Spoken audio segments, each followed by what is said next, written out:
Morning folks, it's Dodge here in the top of the lane studios.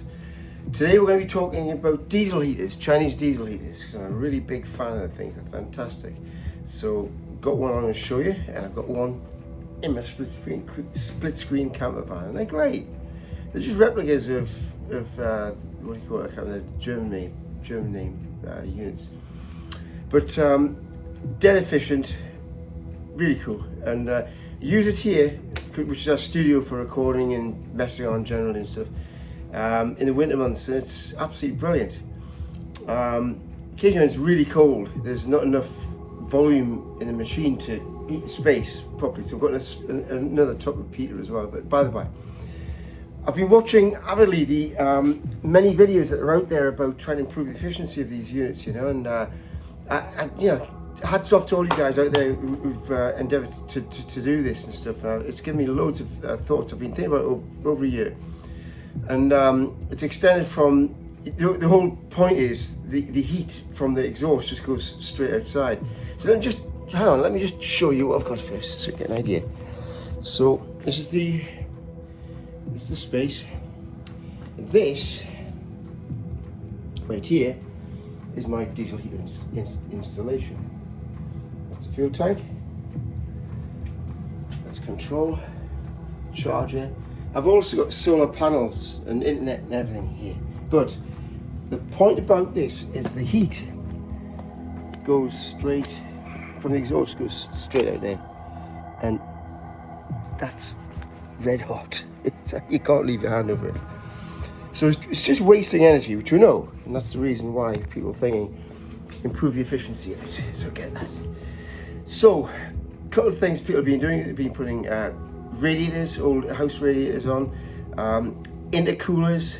They've been doing heat transfers to water to blow through car radiators, and various different other inventions. One of the guys I was looking at the other week, somebody contributed to say, why don't you just blow air over your exhaust pipes? So that got me thinking. I thought, he's got something here.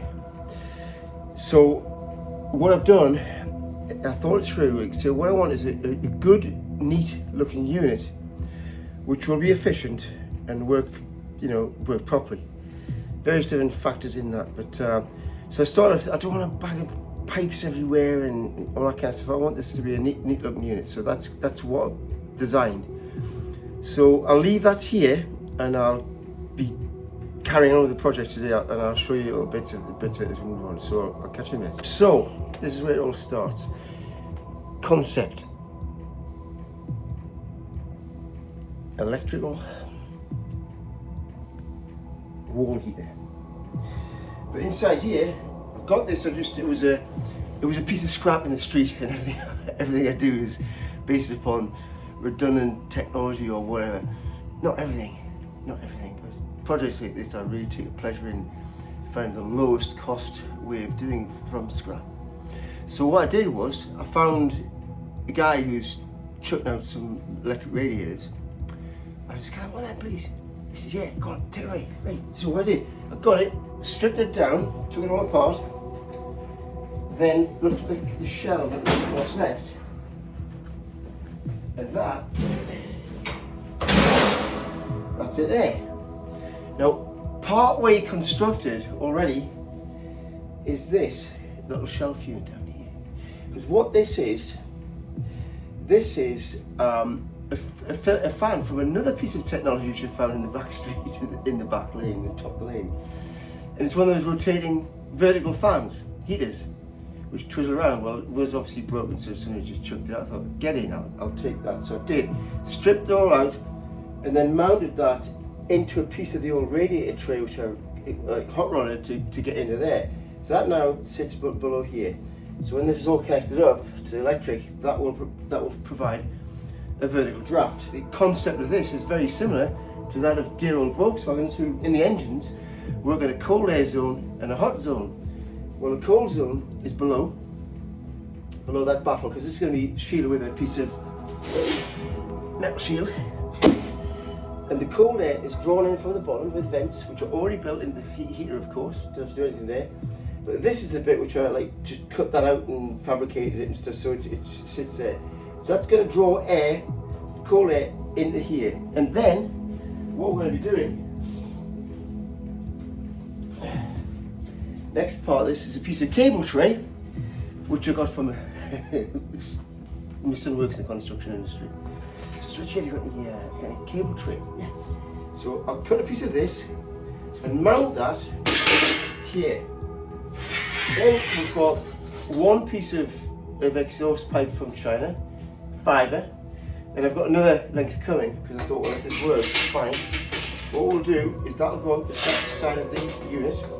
It'll come in, it'll wrap around there and go back out to the exhaust, to the silencer, and out through the pipe you've seen outside.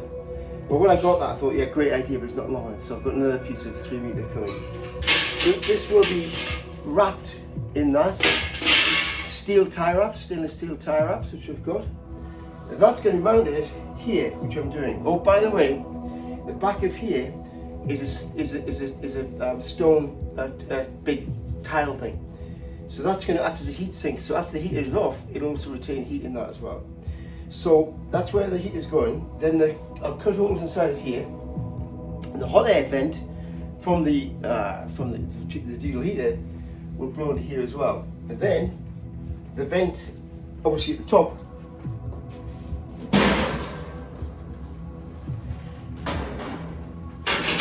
is where that will all exhaust. But what should happen, because it's a closed container, that fan is blowing things evenly up and out. The hot air which comes in here will go across here, and it will mix with the temperature which is vertically rising vertically rising, but also being pushed by the fan and exhaust at the top of the thing. So that's the concept. So I can't guarantee it'll work, but logic just describes that it will. One thing to bear in mind is, because of the condensate that appears in all exhaust systems from combustion, you've got to make sure there's a downward path of this pipe. So when I do this on this, and I mount that sideways, or probably should mount so it has a continued downward slope. So there won't be any condensate stuck in the pipe. And that's it, guys. It's as simple as that. There's no joints, extraneous joints or whatever that can cause any problem.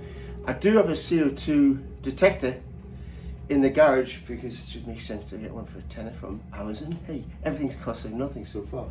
And that's it. And then when we've done it, when I've done it, I'll take some photographs along the way just so you can see, but you can get the concept. When I've done it, I'll test it. I've also got one of those thermometers that everybody uses. I've got one of those coming from China too, fibre. And I'll do some temperature checks of the exhaust and all that kind of stuff. But the whole idea about this will be that will be sitting to the left of, yeah, in that space there, to the left of the heater unit. The heater unit I'm going to modify slightly just to tuck it in better. But that's it, so it'll take no space, it'll look really super neat and keep the top of the line studios looking fine. So, catch you later, see ya.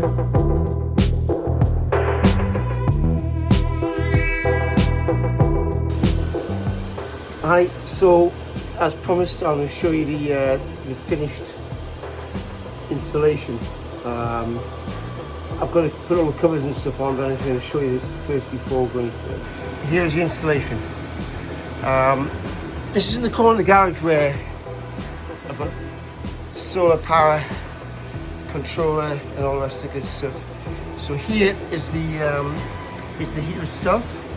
Obviously, on top of that, I've got a charger, trickle charger, permanently connected to the battery. All the installation is there now. The clevery bit is where it connects to this. Now, this is an old wall heater, as you saw before, and as I mentioned, what I was going to do was inlet wrapped around that concertina of pipes, of exhaust pipe, and then back out through the silencer. to the outside. So what we've got here is the fan, cylindrical fan, blowing air up over here, and then the actual heated core itself coming here, so it's a complete source of heat. Then what we're putting on is the cover, of course, the actual external cover of the heater.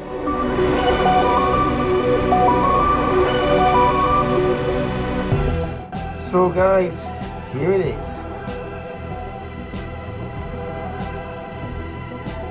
Installation. It's the cover. It's the controller. Fan off and on-off switch for the car. And that's it there. So basically, you got the exhaust going in and exhaust going out, and you've got the hot air duct going in, and out of here is lovely and warm. So far it's a success. It's been on for the last hour or something, so it's running fine. Quiet as well, so they're pleased. Cheers man.